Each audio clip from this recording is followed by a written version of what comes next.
Assalamualaikum warahmatullahi wabarakatuh. We are from the first group are going to discuss about operating system.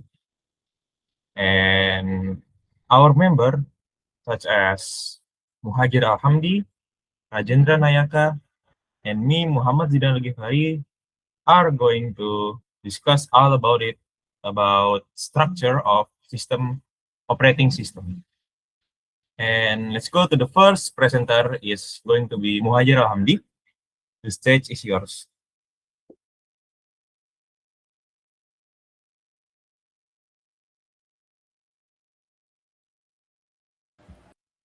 Okay, thank you for Jidan. I will explain about definition operating system. What is an operating system? In simple terms, an OS is a program that acts as an intermediary or the bridge between you, the user, and the computer hardware.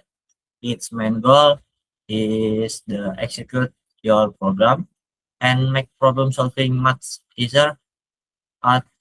Ultimately, an OS is designed to make the entire computer system efficient and user-friendly. And the next is purpose of studying OS. Uh, why do we need to study OS? Understand OS structure is fundamental in computer science because it explains how essential resources like the CPU, memory, and I/O are managed. By studying it, we gain insight into system efficient, multitasking, and security. It also helps us understand hardware abstraction and how different components remain compatible with each other. And the next is main component of OS. Uh, we have 6 components. The first is process management. The OS de- the OS decides which process gets the CPU for how long and when. It's like a traffic controller for your computer stacks. Second is I/O management. These components hides the complexities of hardware devices. It manages the communication between the system and peripherals like the keyboard, mouse, or printer using specific drivers. And next, memory management. The OS tracks every byte of RAM. It decides which process stays in memory and allocates space so that multiple apps can run at the same time without crashing. Next, secondary story minutes. Since RAM is volatile, we need permanent storage. The OS manage free space and scheduling on your hard drive or SSD to ensure data is saved correctly. The next is file management. Think of this as a digital librarian. It manages how files are read, deleted, and organized into folders, while also controlling who has permission to view them. And the last is protection system. This is the security guard. It ensures that program or user only access the resources they are authorized to use, preventing malicious activity. The next slide is important importance of OS structure. Why does OS structure matter? First, it organizes core function like memory and process. Second, modular design makes maintenance and future development much easier. Third, is it boosts performance while strengthening system security. Lastly, it ensures smooth multitasking and efficiency resource monitoring. That's all presentation for me. The next slide, Zidat. Thank you. Okay, thank you, Muhajir. And now we will going to discuss our main subject here, the structure of OS. The first one is monolithic kernel. A monolithic kernel runs all basic system services such as process management, memory management, input and output, file systems, etc. in kernel phase as a single large program. So this diagram illustrates the architecture of monolithic kernel. The defining characteristic of this design is that the entire operating system works as a single large program running in a single address space. Now I will going to explain this. The first one is application layer. So at the very top, we have an application layer. This is where every user programs like web browsers or word processors run. Notice that they are in user mode. This means they are restricted. They cannot access the hardware directly to prevent them from crashing the system. And then there is an arrow that connects between user mode and kernel modes. It's called system call. The arrow connecting the green and the blue block representing the system calls. When an application needs to do something real, like saving files or drawing on the screen, it cannot do it alone. It must send a system call to the kernel, asking it to perform the task. And second is a kernel mode. This is the heart of the architecture. In a monolithic kernel, all essential OS services reside in the single kernel mode.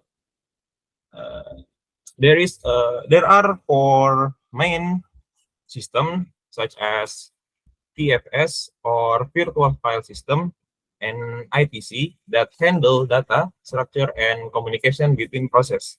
And then there is a file system, a scheduler, and virtual memory that manage disk data, CPU time, and RAM. And then device drivers and dispatchers talk directly to the hardware. Because all these distinct components live in the same memory space, they can talk to each other very quickly using a simple function calls. There is no need for complex message passing. And the last is hardware layer. At the bottom, we have hardware layer. The kernel has full privileged access to this layer to execute the instruction sent down from the application. What about the disadvantage and advantage of using this kernel? The advantage of using monolithic kernel such as simple and fast, directly hardware access, and efficient resource management. And the second, the disadvantage of using monolithic kernel is inflexibility. One change that affects all, and less secure, large code base, less reliable, so the single error can crash the entire system. And next is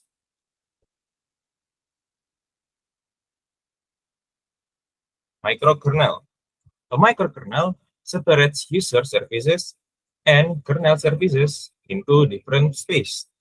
It relies on mechanisms like address space management, thread management, and inter-process communication or IPC. User space component, example memory management device drivers, interact with the kernel through message passing, which improves reliability and security. And so how does it works using microkernel? Now let's go look at the architecture. If monolithic kernel was about putting everything in one big box, the microkernel is about keeping the core as small or micro as possible. The philosophy here is minimize the kernel privilege. The most striking feature of this diagram is what's happening in the middle, the yellow or user mode area. Look at the vertical block, device manager, file server, and Unix server. The crucial difference in the previous monolithic diagram, These were inside the kernel. Here, they have been moved up into the user mode. This means your drivers and file systems runs just like regular applications. They do not have full control over the hardware. And microkernel, now look at the blue bottom block inside the red kernel mode. It is much smaller now. This is the microkernel only handles the absolute essential to keep the computer running, such as basic IPC that handling communication between process, virtual memory that managing RAM address, and then the scheduling, which deciding which process used to the CPU. It acts less like a manager doing all the works and more like a manager or a traffic cop. So how the communication works? Notice the arrow moving up and down between the application, the servers, and the microkernel. Since the component like the file server and application are separated, they cannot talk each other. They communicate via message passing through the microkernel. For example, if an application wants to save a file, it sends a message to the microkernel, which passes to the file server, which then asks the device driver to write the disk. The key takeaway or the pro and contrast using this microkernel is the first one is modular, easy to add and remove component, secure or isolated component, and then dependables. So the error less likely to crash the system. For the disadvantage is lower communication overhead, more complex than managing separate components, less common, fewer developer or resource. And next, the last thing is hybrid kernel. A hybrid kernel combines features of both microkernel and monolithic kernel. It offers services, separation, and easier maintenance like microkernel, while keeping the performance benefit of monolithic kernel. Some services run in user space, while others remain in the kernel, resulting a smaller kernel size, better modularity, and improved performance. So how does it work? Finally, we arrive at the hybrid kernel.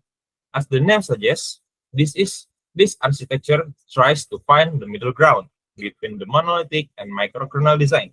It aims to combine the performance of a monolithic kernel with the stability of a microkernel. Let's look at the bottom, the kernel mode red blue section. The big change, notice the device driver or the gray block and the application IPC in the microkernel. These were pushed up to user mode. In the hybrid model, they are brought back into the kernel mode. Why? By keeping drivers like graphic or these drivers inside the kernel, they can have access hardware directly without the overhead of constantly passing message. This makes the system faster. So what happened in user mode? Now look at the middle or the yellow section. We still have a file server and Unix server running here. Why? By keeping this subsystem in user mode, we ensure that if a server crashes or needs to be updated, it doesn't necessarily take down the whole system. We retain some of that modularity and safety. So the workflow is the arrow shows us that communication is a mix. Some communication happen via fast system call directly to the kernel. And some others, communication happens via message passing and the server in user mode. It's a pragmatic approach, but the performance critical stuff in the kernel and the non-critical stuff in the user mode. The key takeaway or pro or contrast, this architecture represents a compromise such as speed. It's generally faster and pure microkernel because drivers are integrated into the core. And in structure, it is more modular than microkernel, though not as strictly isolated as pure microkernel. In real world, This is the approach used by most modern commercial operating systems like Windows NT and Mac OS because it offers a practical balance for everyday user. And next are going to discuss by Rajendra Nayaka.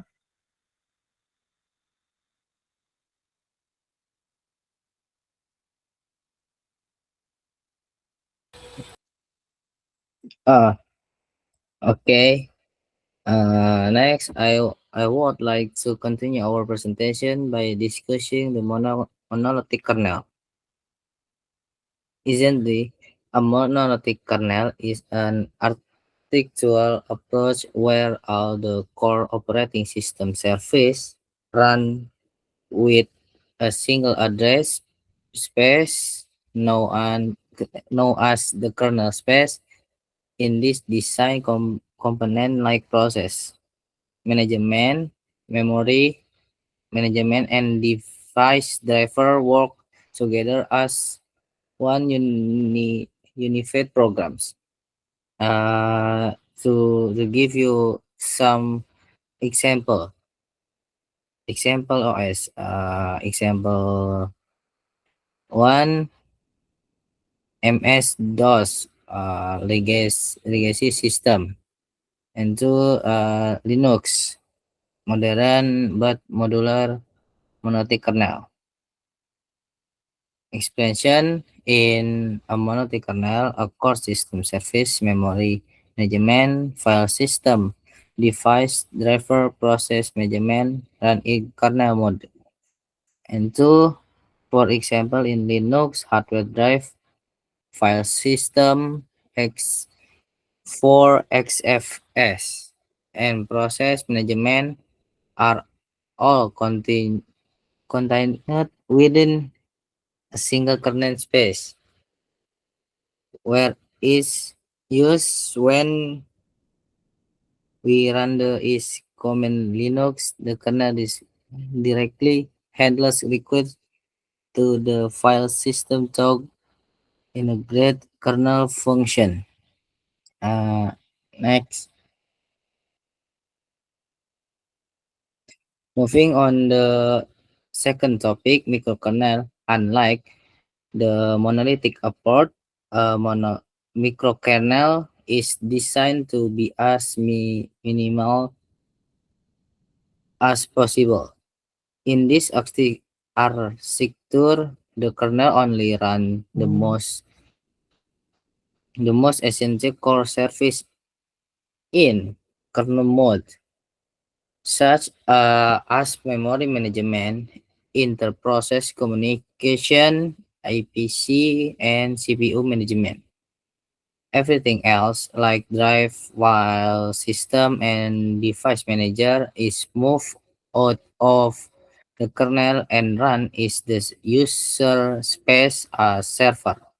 For intents in and os like QNX, when application need to access a file, it doesn't talk to the kernel directly. Instead, it send message to the file system server in the user space, and the kernel simply forward the message via IPC.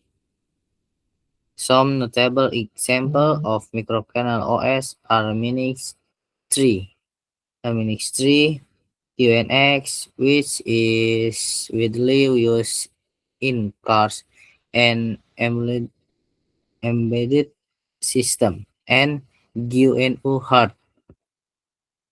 Next,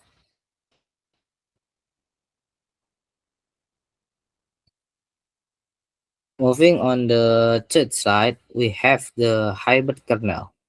As the name suggests, a hybrid kernel is a compromise between the two previous architecture. It attempts to combine the high performance of a monolithic kernel with the security and modularity of a microkernel. In this structure, some components still run in kernel mode for speed, just like a monolithic system.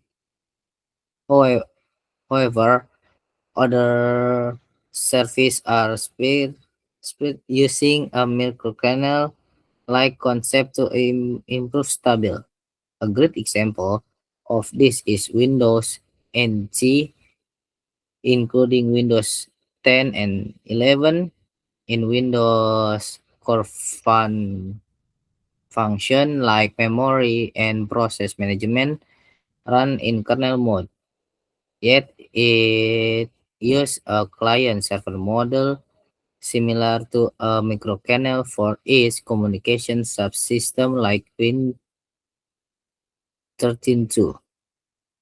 Other no example of operating system using a hybrid kernel include macOS, which uses the XNU kernel, and iOS. Next. Okay. Conclusion. To wrap up our presentation, let's do a key takeaway. First, the monolithic kernel, a core service run in kernel mode, while it's very fast, a single crash can bring down the entire system as the Linux.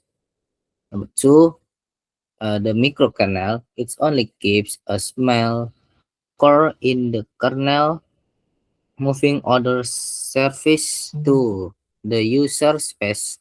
This make it more secure and stable. A talk in today's some EPC communication. Overhead, a great example is QNX. And three, the hybrid kernel. It's a mix of both combining the performance of a monolithic kernel with the modularity of a microkernel. You can find this in Windows NT. In conclusion, a kernel design has its own strengths depending on the system requirement.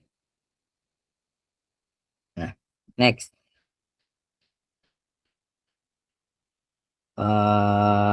Thank you for time, and I will happy to answer a question you may have. Thank you.